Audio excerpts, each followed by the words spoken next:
வணக்கம். இது அரண்சை. நான் ஹசீஃப். இன்று நம்மோடு அரசியல் மற்றும் தொழில்நுட்பத்துறை செயல்பாட்டாளர் சுகி வெங்கட் இணைந்திருக்கின்றார். அவரை வரவேற்போம். வணக்கம் சார். இப்போ ரஷ்யா உக்ரைன் அந்த யுத்தம் வந்து ஒரு கட்டத்தை அடைஞ்சிருக்கு அப்படின்னு சொல்லலாம். ஏன்னா இன்னைக்கு அணுகுண்டை பயன்படுத்துவது தொடர்பாக ஏற்கனவே இருக்கக்கூடிய கொள்கையில மாற்றத்தை கொண்டு வர விரும்புகிறோம் அப்படின்ற மாதிரி ரஷ்யா ஒரு எச்சரிக்கையை விடுத்திருக்கு.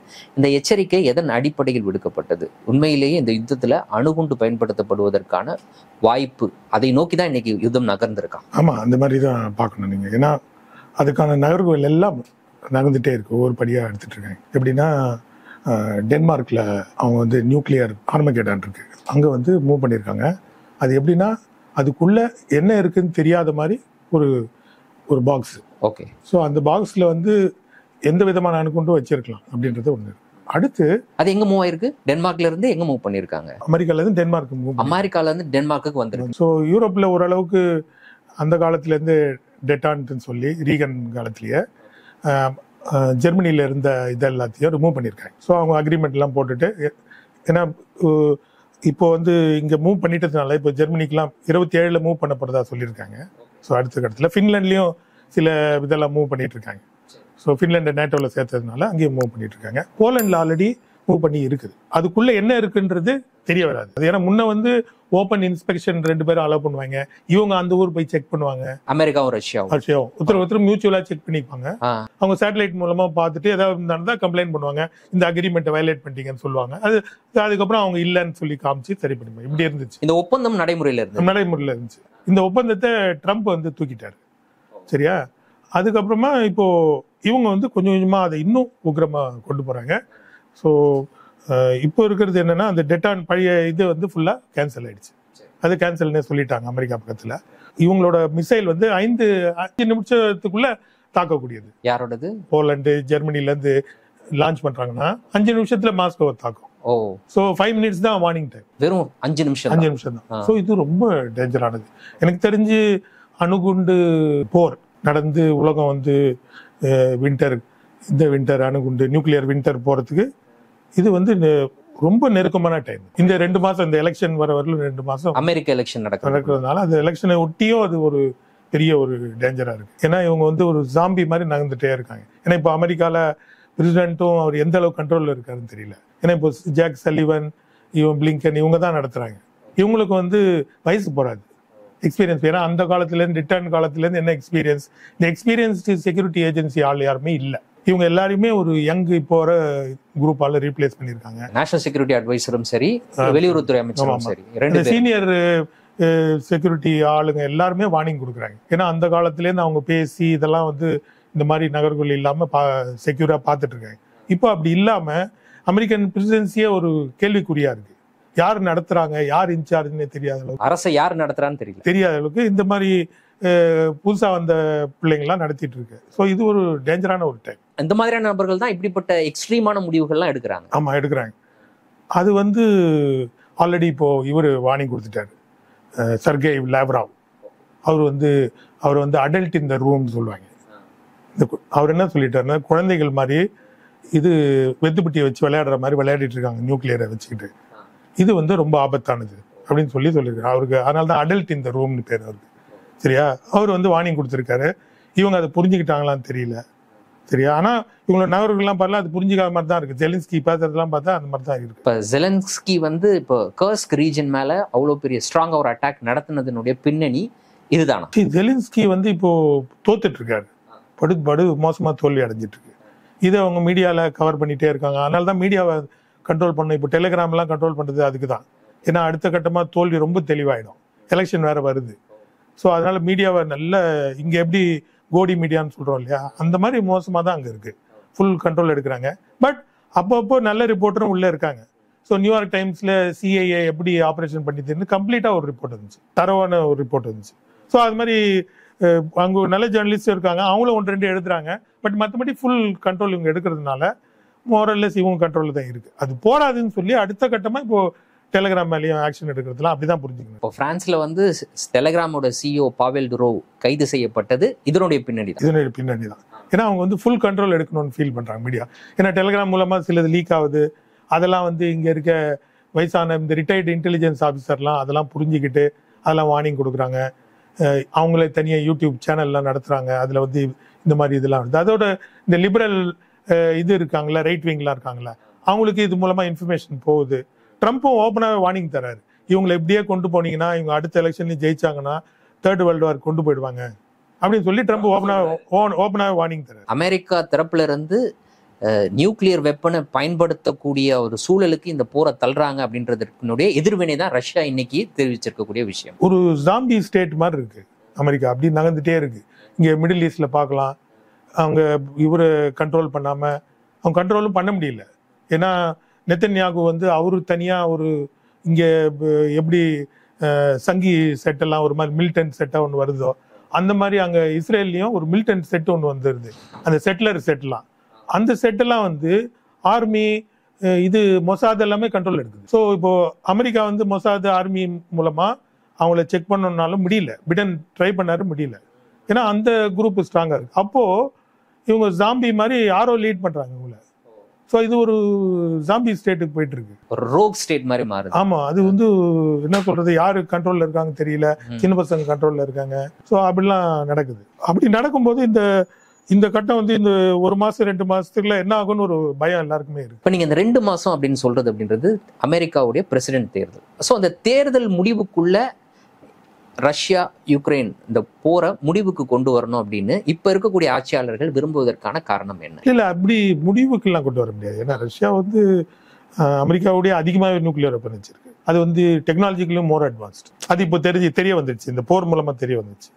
இது ஒரு ப்ராக்சி வாராதான் பார்க்கலாம். நீங்க இது நேரடியா மோதாலே இன்னொரு ஆள் மூலமா மோதுறாங்க. யுக்ரைனை வச்சு அமெரிக்கா நடத்தக்கூடிய ஒரு ப்ராக்சி வார் தான். ஸோ அப்படி இருக்கும்போது இஸ்ரேலையும் அப்படிதான் பார்க்கணும். இஸ்ரேல்ன்ற ஒரு நாடை பார்க்க முடியாது. அது வந்து பாத்தீங்கன்னா ஒரு நியூயார்க் அளவு தான் பாப்புலேஷன். அது யாரால அது தனியாலாம் யாரையும் சண்டை போட முடியாது. ஸோ இவங்களோட ஒரு பலத்து மூலமா ஒரு ப்ராக்சி இது மூலமா மிடில் ஈஸ்ட் கண்ட்ரோலுக்காக அவங்க பண்றதா அப்படிதான் புரிஞ்சுக்கணும்.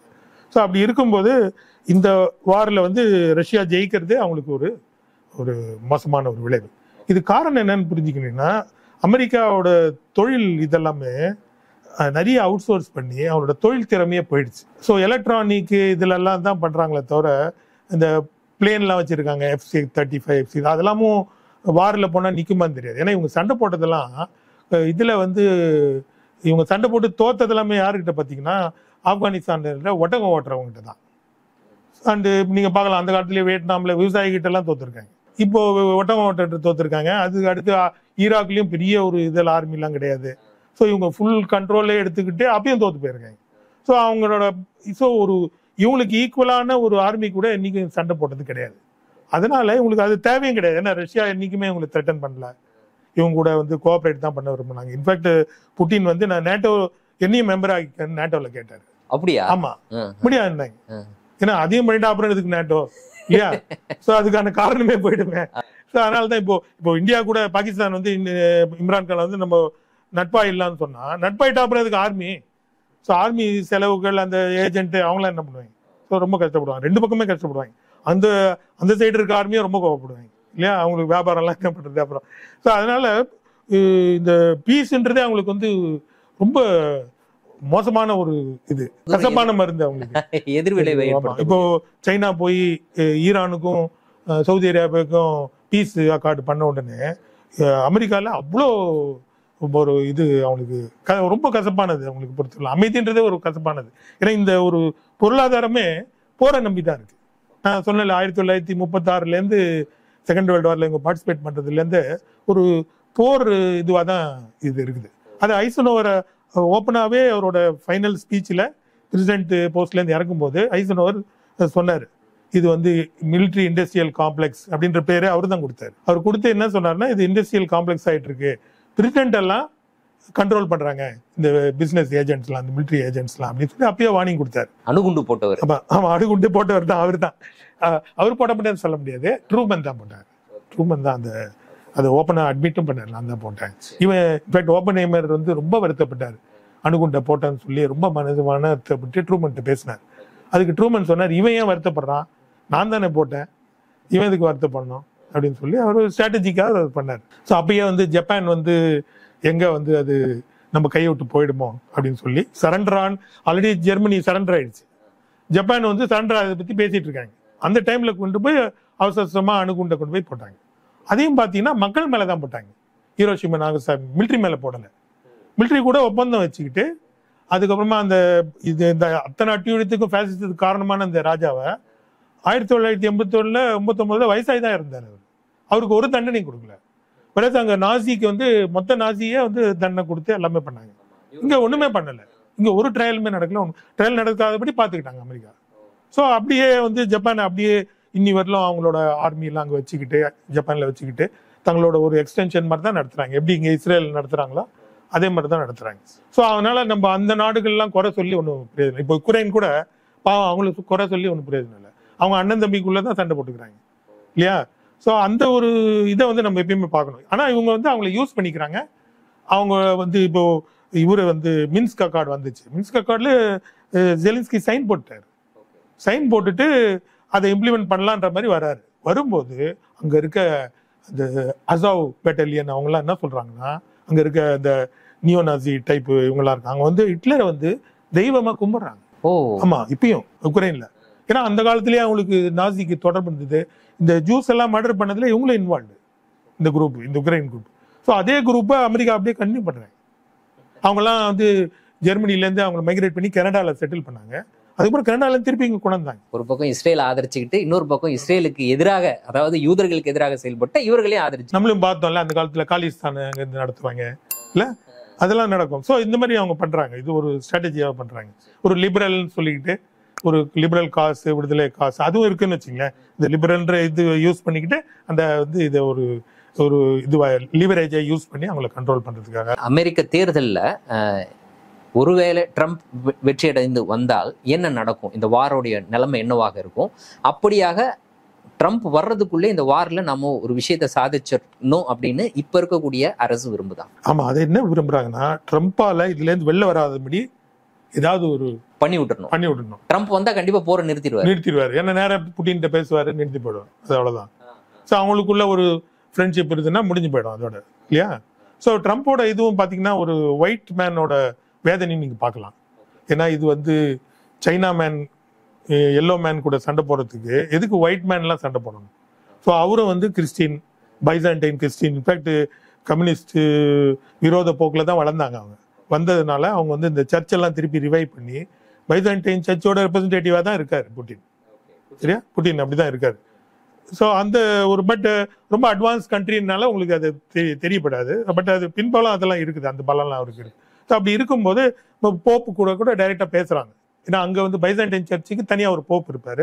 அந்த போப்பு இவங்க பேசுகிறாங்க, நம்ம அமைதி பற்றி பண்ணணும்லாம் பேசுகிறாங்க.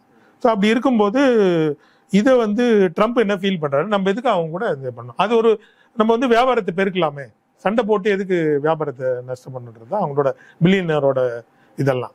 சரியா? ஸோ அந்த குரூப்பும் இவங்களுக்கு எதிராக இருக்காங்க. அவங்க இந்த இப்போ பார்க்கலாம், ஆர்எஃப்கே ஜாயின் பண்ணிருக்காரு ராபர்ட் கெனடி. அவங்க குடும்பமே இதில் இந்த இதால் இன்டெலிஜென்ஸ் ஏஜென்சியால் எல்லாருக்குமே இழப்பு இருந்திருக்கு. ஜான் எஃப் கெனடியிலேருந்து எல்லாமே போர். இந்த ஜான் எஃப் கெனடியே பார்க்கலாம், அவரோட மறைவே எப்படி நடந்ததுன்னா, அவர் ஒரு ஸ்பீச் கொடுக்குறாரு. இந்த மாதிரி எப்படி நியூக்ளியர் இது இனிமேல் வராதபடி நம்ம எப்படி பார்த்துக்கணும், இந்த மாதிரி ஒரு நம்ம உலக அமைதிக்காக எப்படி நம்ம இது பண்ணணும்னு சொல்லி அவர் பேசுறாரு. பேசிட்டு அவரை எப்படி ட்ரம்ப்பை இப்போ பிடிச்சி தள்ளலான்னு பார்க்குறாங்களோ இந்த மாதிரி ஒரு இதில், அதே மாதிரி அவரை தள்ள பார்த்தாங்க. அவரும் மாட்டிக்க இருந்தார், ஆனால் வரல. அண்ட் வியட்நாம் வாருக்கும் ஒத்துக்க மாட்டேன்ட்டார். வியட்நாம் வாருக்கு போகக்கூடாதுட்டார் அமெரிக்கா. ஸோ அதெல்லாம் ஒரு முட்டுக்கட்டையாக அவர் இருக்காரு. ரஷ்யா அந்த ஸ்பீச்சை பெருசா ப்ளோ பண்றாங்க. ஆமா, என்ன பண்றாங்கன்னா அவங்களே ஆச்சரியப்படுறாங்க. இதுலேருந்து மீண்டு ஜான் எஃப் கெனடி இவ்வளவு பேசின உடனே, நான் ஏற்கனவே சொன்னேன்ல, அந்த ஸ்டாலின் காலத்துல இருந்த அந்த கம்யூனிஸ்ட் இதெல்லாம் ஃபெர்வர்லாம் குறைஞ்சிடுச்சு ரஷ்யால இவங்க ஓரளவுக்கு முதலாளித்துவ நாடா நம்மளும் மாறணும்ன்ற ஒரு ஆசைப்பட்டிருந்தாங்க. ஸோ அப்போ ஜான் எஃப் கெனடியோட பேச்செல்லாம் இவங்களை ஈர்க்குது, ரஷ்யாவை ஈர்க்குது. அதனால John F Kennedy president, American பிரசிடென்டோட ஸ்பீச்சை டாஸ்ல பப்ளிஷ் பண்றாங்க. ரஷ்யாவோட நியூஸ் ஏஜென்சி டாஸ்ல இந்த மாதிரிலாம் இது நடந்ததே கிடையாது. அமெரிக்கன் பிரசிடென்டோட ஸ்பீச்சை போடுறாங்க. சரியா? இது இந்த நகர்வுகள் எல்லாமே இந்த மிலிட்டரி இண்டஸ்ட்ரியல் காம்ப்ளெக்ஸுக்கு ஒரு நேர் விரோதமானது. சரியா?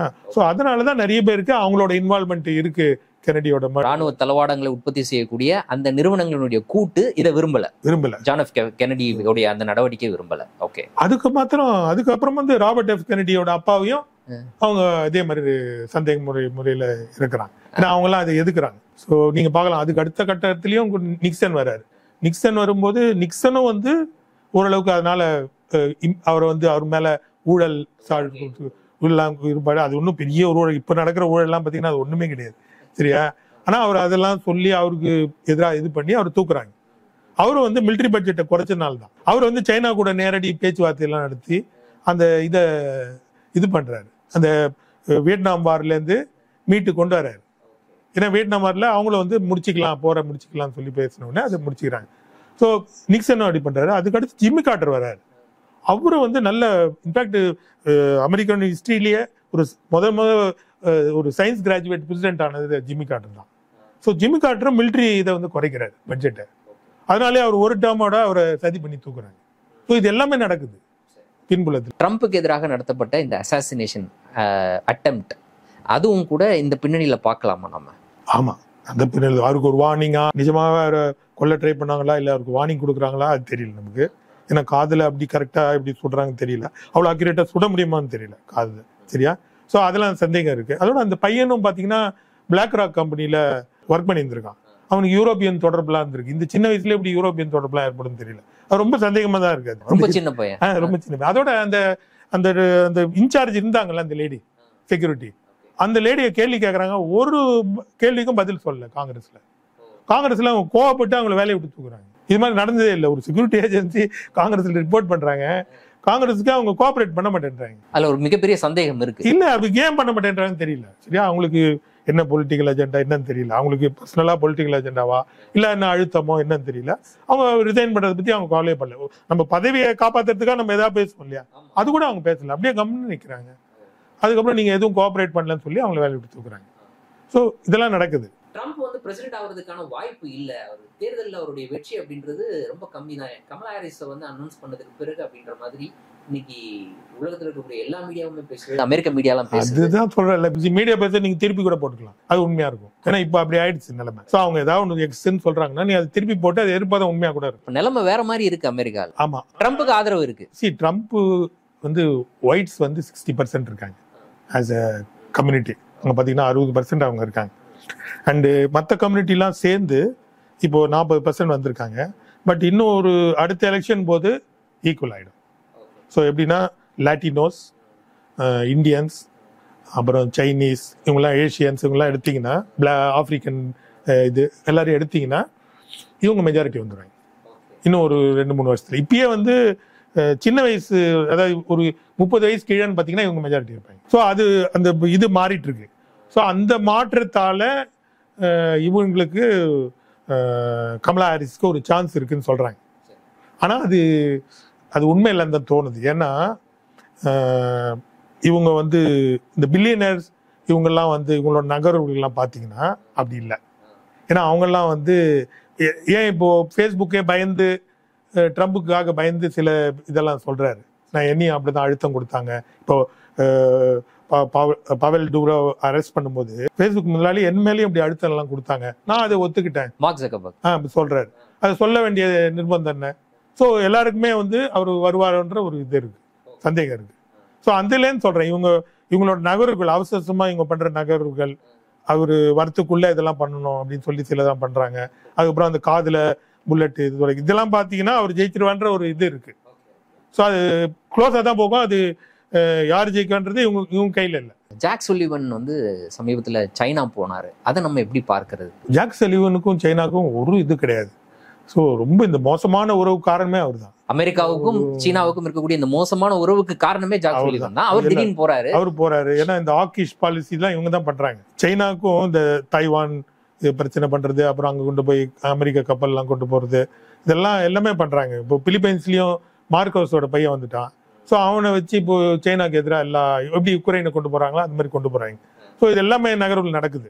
ஸோ இந்த நகர்வு நடுவில் இவரு எதுக்கு கடைசியா போறாருன்னா, இது ஒரு எலெக்ஷன் இதுவாக தான் பார்க்கணும். ஏன்னா எலெக்ஷன் போது சைனா வந்து பெரிய முதலாளி, இவங்களெல்லாம் வந்து சைனாக்கு கீழே இருக்கவங்க தான் பார்க்கணும். ஜாக் சல்லிவன் அப்படிதான் பார்க்கணும். ஏன்னா சைனா வந்து அப்படிப்பட்ட ஒரு இன்டர்நேஷனல் எக்ஸ்போர்ட் மார்க்கெட் எல்லாத்தையுமே கண்ட்ரோல் பண்ணுறான்.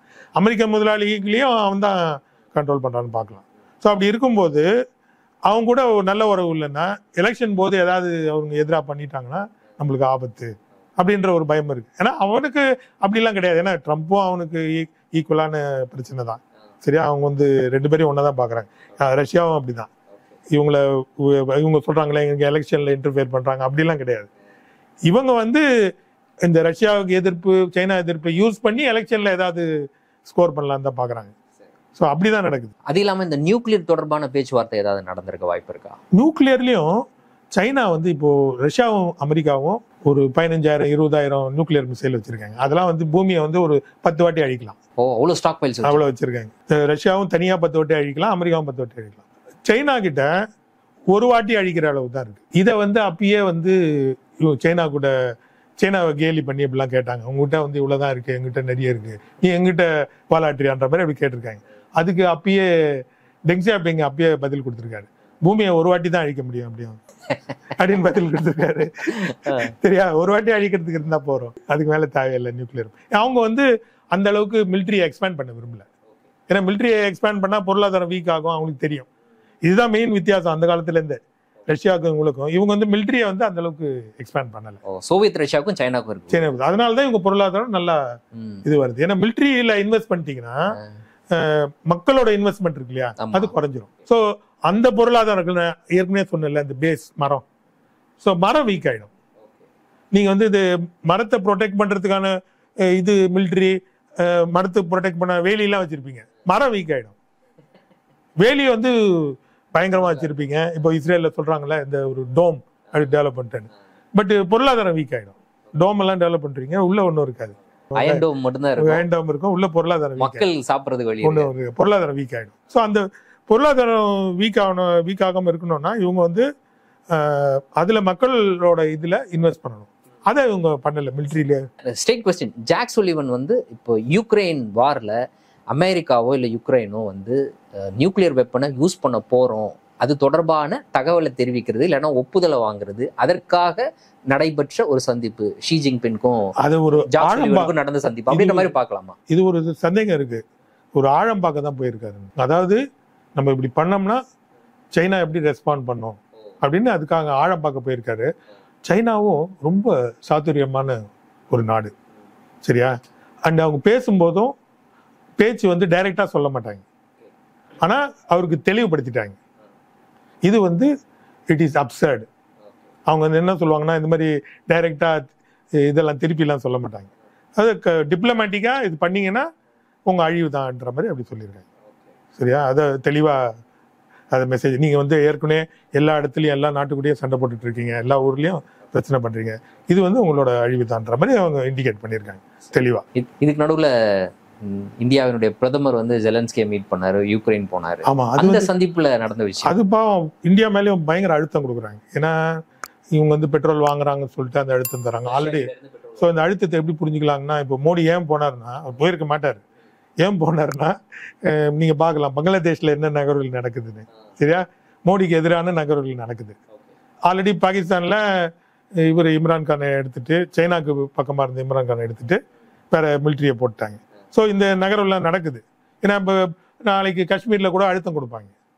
சரியா, காஷ்மீர்ல போய் கூட யூரோப்பியன் இவங்கெல்லாம் போய் பார்த்துட்டு வராங்க. நீங்க பார்க்கலாம், சொல்லல கனடால காலிஸ்தான் இதெல்லாம் பண்றாங்க. ஸோ இந்த மாதிரி இவங்க பண்ணுவாங்கன்ற ஒரு பயம் மோடிக்கு இருக்கும்னு வச்சுக்கலேன். ஸோ அதனால மோடியும் வந்து அதுக்கு இணைஞ்சு கொடுத்து சரி போகலான்னு சொல்லி ஜெலின்ஸ்கியை போய் பார்க்க போறாரு. ஆனா ஜெலின்ஸ்கி ரொம்ப கேவலமா நடத்துறாரு மோடியை. என்ன பண்றாரு, அங்க போறாரு, போன உடனே அவர் வந்து இன்னொரு லீடர் வர்றாருன்னா அவரோட ஒப்பீனியன்லாம் ஆல்ரெடி ஜெய்சங்கர் தெளிவுபடுத்தி எல்லாம் பேசியாச்சு.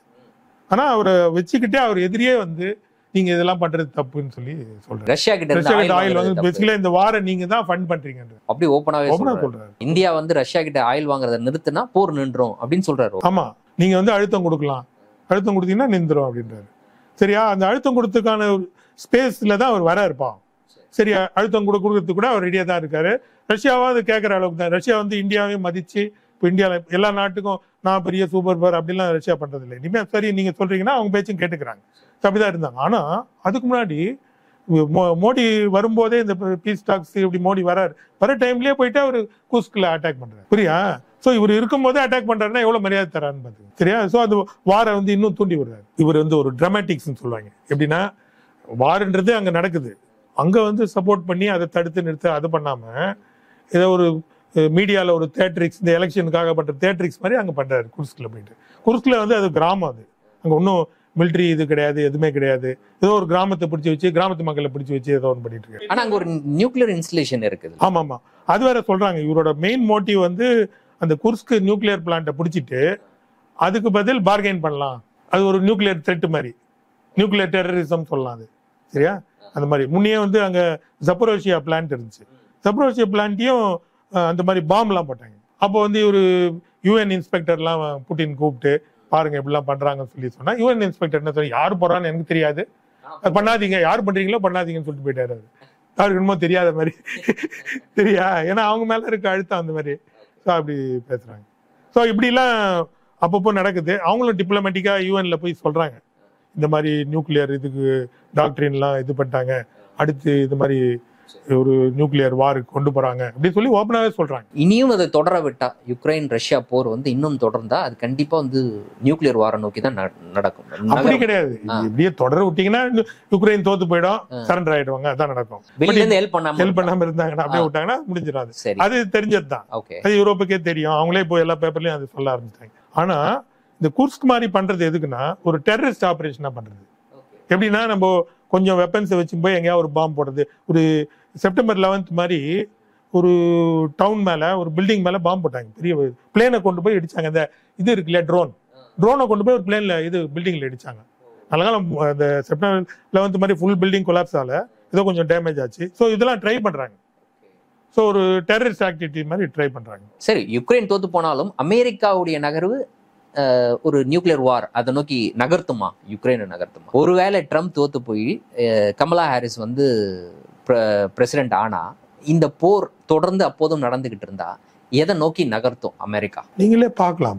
கமலா ஹாரிஸே ரொம்ப கவலையா தான் இருக்கா. ஏன்னா அது ஃபுல்லாவே வந்து ஒரு ஒயிட் ஹெஜிமனி தாங்க. சரியா? இவங்க இருந்தாலும் பின்னாடி நகர்வுகள்லாம் வேற மாதிரி அழுத்தங்கள் இருக்கும். அதனால அவளுக்கே பயமா இருக்கு. அதனாலதான் ஒரு வைஸ் பிரசிடென்ட்டை, ஒரு தரமான ஒரு வைஸ் பிரசிடென்ட்டா போட்டிருக்கா. அவ போடும்போதே சொல்றா, இவர் வந்து ஒரு பிரசிடென்ட் மெட்டீரியல், நாளைக்கே எனக்கும் ஏதாவது நடந்துச்சுன்னா இவர் இருக்காருன்ற மாதிரி. அது யாருக்கு கொடுக்குற சிக்னல்? அது மக்களுக்கு கொடுக்குற சிக்னலா? ஆமா, ஏன்னா ஒரு ஒயிட் மெஜாரிட்டி லேண்ட் இல்லையா, மக்களுக்கு கொடுக்குறாங்க. ஆமா, மக்களுக்கு கொடுக்குறாங்க. ஏன்னா நீங்க என்ன நம்பணும்னு அவசியம் இல்லை, இவர் இருக்காரு, இவர் வந்து ஒரு தரமான ஒரு, அது ரொம்ப அருமையான மனிதர். லேபர் ப்ராப்ளம்லாம் இது கவனிச்சு மக்கள் இதெல்லாம் ஏழை மக்களோட இதெல்லாம் கவனிக்கிறவர் தான். நல்ல வைஸ் பிரசிடென்ட் கேண்டிடேட். பட் அவர் போடும் போது நிறைய பேர் ஆச்சரியப்பட்டாங்க, இவர் போட்டாங்கன்னு சொல்லிட்டு. ஸோ அவங்க வந்து அப்படி பண்றாங்க நகர்வுகள்லாம். ஸோ ஆனா அவங்களுக்கும் ஒரு பயம் இருக்கு. ஏன்னா உங்க மேல பிரசிடென்ட் மேல அழுத்தங்கள் அவ்வளோ இருக்குல்ல. இப்போ பிடனை கூட நம்ம வந்து ரொம்ப தவறா நினைக்க முடியாது. பிடன் கூட வந்து அந்த அளவுக்கு மோசமானவர்களாம் கிடையாது. கொஞ்சம் லிபரல் வேல்யூஸ்லாம் உள்ளவர். அந்த மாதிரி தான் சவுதி அரேபியா மர்டர்லாம் பண்ணும் போது அதெல்லாம் பேசினவர் தான். ஆனா அந்த மிலிட்ரியோட அழுத்தம் இருக்கு இல்லையா, அவங்களுக்கு வியாபாரம் இருக்கு சவுதி அரேபியா கூட, அது ஃபைனலா ஜெயிக்குது, அவரை வந்து ரூட்டுக்கு கொண்டு வருது. ஸோ அப்படிதான் பார்க்கணும் எல்லாருமே, எல்லா பிரசிடென்ட்டுமே அப்படிதான் பார்க்கணும். நம்ம வந்து அவங்கள ஒரு காரணமா பிரசிடென்டா இருக்கறனால இப்போ அவங்களே காரணம்ட்டு அப்படி சொல்ல முடியாது. ஏன்னா அது சுத்தி இருக்க அழுத்தங்கள் அவங்கள கொண்டு போகுது. சரி, கமலா ஹாரிஸ்க்கு அப்படி என்ன அழுத்தம் வரும் அவங்க பிரசிடென்ட் ஆனதுக்கு பிறகு? இந்த வார ஒட்டி, யுக்ரைன் ரஷ்யா வார ஒட்டி அதை எப்படி எடுத்துட்டு போகணும்னு இவங்களுக்கு ஒரு அழுத்தம் கொடுப்பாங்க. இப்போ நீங்க ட்ரம்ப் வந்த போதே பார்க்கலாம், சிரியா வார் இருந்துச்சு. சிரியாவில் வந்து வாரை வந்து தொடரணும், சிரியாவில் வந்து கெமிக்கல் வெப்பன்லாம் யூஸ் பண்ணுறாங்க அப்படின்லாம் சொன்னாங்க. ஸோ ஒபாமா காலத்திலே அது நடந்துச்சு. ஒபாமா மேலே அழுத்தம் கொடுத்து கெமிக்கல் வெப்பன் அங்கே யூஸ் பண்ணிட்டாங்க அப்படின்னு சொல்லி டெய்லி நியூஸ் பேப்பரில் போட்டுட்டே இருக்காங்க. கெமிக்கல் வெப்பன்ஸ் யூஸ் பண்ணி, கெமிக்கல் வெப்பன் வந்து அவர் போரில் ஜெயிச்சிட்டு இருக்காரு, அவரையும் யூஸ் பண்ண போறாரு. ஸோ கெமிக்கல் வெப்பன் அவர் யூஸ் பண்ணதா சொன்னாங்க. சொன்னபோது ஃபார்ச்சுனேட்டாக என்ன ஆயிடுச்சு, அவர் வந்து அப்போ மாஸ்கோல ஏதோ ஒரு மீட்டிங்க்கு போறாரு, பஷர் அல்-அசாத் நம்ம ஒபாமா. ஸோ மீட்டிங்ல போறாரு. போகும்போது அங்க புட்டினை மீட் பண்றாரு. மீட் பண்ணும்போது புட்டின் என்ன சொல்றாரு, இந்த கெமிக்கல் வெப்பன் சொல்லி உங்க ஊர்ல போர் தொடரணும், இதை வந்து டமாஸ்கஸை பாம்பு பண்ணலாம் உங்க ஊருக்காரங்க சொல்லிட்டு இருக்காங்க. நான் என்ன பண்றேன், பஷாரத்தை சொல்லி அவங்க ஊர்ல இருக்க எல்லா கெமிக்கல் வெப்பன்ஸையும் கொடுத்துட்ற சொல்ல, நீங்களே கொண்டு போய் ஒரு கப்பல்ல கொண்டு போய் சேஃப்டா யுனைடெட் நேஷன் இன்ஸ்பெக்ஷன்ல நம்ம அழிச்சிடலாம். இனிமேல் யாரும் யூஸ் பண்ண வேண்டாம் சொல்லி நம்ம பண்ணிடலாம் அப்படின்னு சொல்லி ஒபாமாட்ட சொல்ல. ஒபாமா சொன்னார் இது ரொம்ப நல்லா இருக்கு அப்படின்னு சொல்லி அவர் ஒத்துக்கிறாரு. மீட்டிங் வந்ததுனால ஒபாமாட்ட சொல்லி அப்படியே முடிச்சிடுறாரு புட்டின். ஸோ அது மாதிரி அவருக்கு பிரசிடென்ட் பின்னாடி இருக்கவங்க ஆப்ரேட் பண்ணன்னு தெரியுது. பிரசிடென்ட் நேராக பேசி நம்ம அதை முடிச்சிடலாம்னு சொல்லி பண்ணார். அது மாதிரி அது முடிஞ்சிச்சு. சிரியா வார் ஓரளவுக்கு தீர்வு வந்துச்சு அது மாதிரி ஒபாமா கிட்ட டைரக்டா பேசி. பட் ட்ரம்ப் வந்த அப்புறம் திருப்பி தொடர்றாங்க. ட்ரம்ப் வந்து சிரியா மேல பாம்பு போடணுன்றாங்க, போட்டே ஆகணும்னு சொல்லி மிலிட்ரி இன்சிஸ்ட் பண்ணுது. அப்போ ட்ரம்ப் வந்து சரி ஏதோ ஒரு ஏர்போர்ட்ல போட போறாங்களான்னு சொல்லி புட்டின்ட்ட சொல்லிடுறாங்க, அந்த ஏர்போர்ட்ல போட போறாங்களா அங்க எதையும் வச்சுக்காதீங்கன்னு சொல்லிட்டு அப்புறம் ஏதோ ஒரு காலி ஏர்போர்ட்ல போட்டு வராங்க. ஸோ அந்த மாதிரி அவங்க ஏற்கனவே பேசி வச்சு ஏதோ ஒன்று. ஸோ அந்த மாதிரி அவர் மேல அழுத்தம் கொடுக்குறாங்க. இந்த ஈரான் கூட வந்து பகைமை கொண்டு வரணும். ஸோ ஈரான் கூட எப்படி பார்க்கணும்னா இங்க வந்து ஃப்ராக்கிங் கண்டுபிடிச்சிட்டாங்க, ஆயில் வந்துருச்சு. உலகத்திலேயே பெரிய ஒரு நம்பர் 1 ஆயில் ப்ரொடியூசரா அமெரிக்கா ஆயிட்டான் ஃப்ராக்கிங் மூலமா. ஆன உடனே ஈரான் அவனுக்கு போட்டி ஆயிடுது, ரஷ்யா அவனுக்கு போட்டி ஆயிடுது.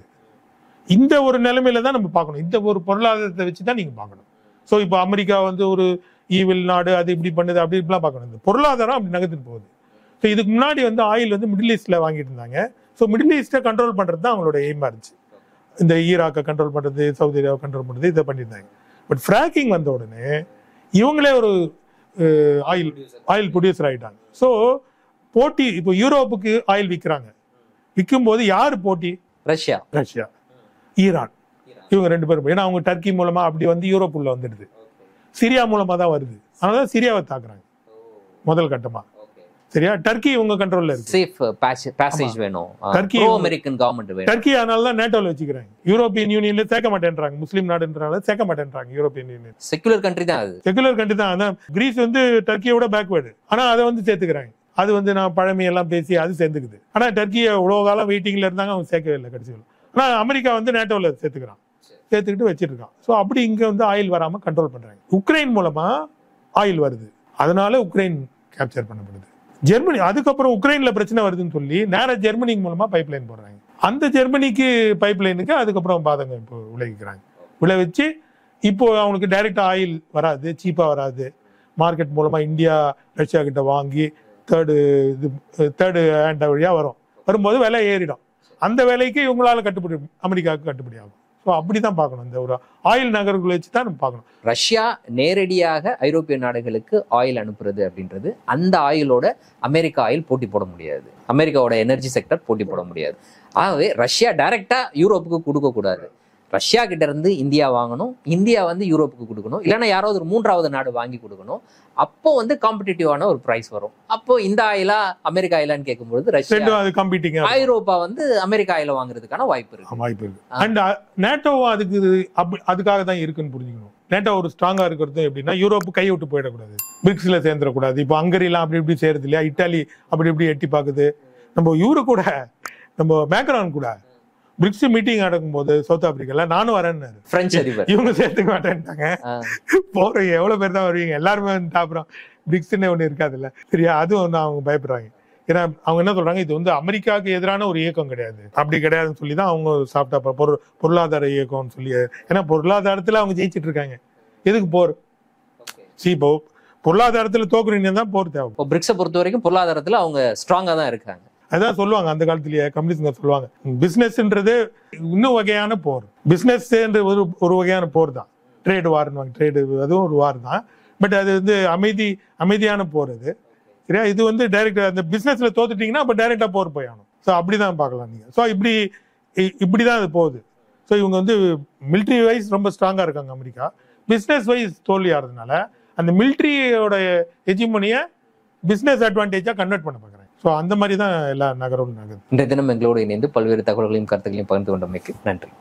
மீண்டும் ஒரு நேர்காணலில் சந்திப்போம். நன்றி நண்பர்களே. அரண்சை நண்பர்களுக்கு வணக்கம்.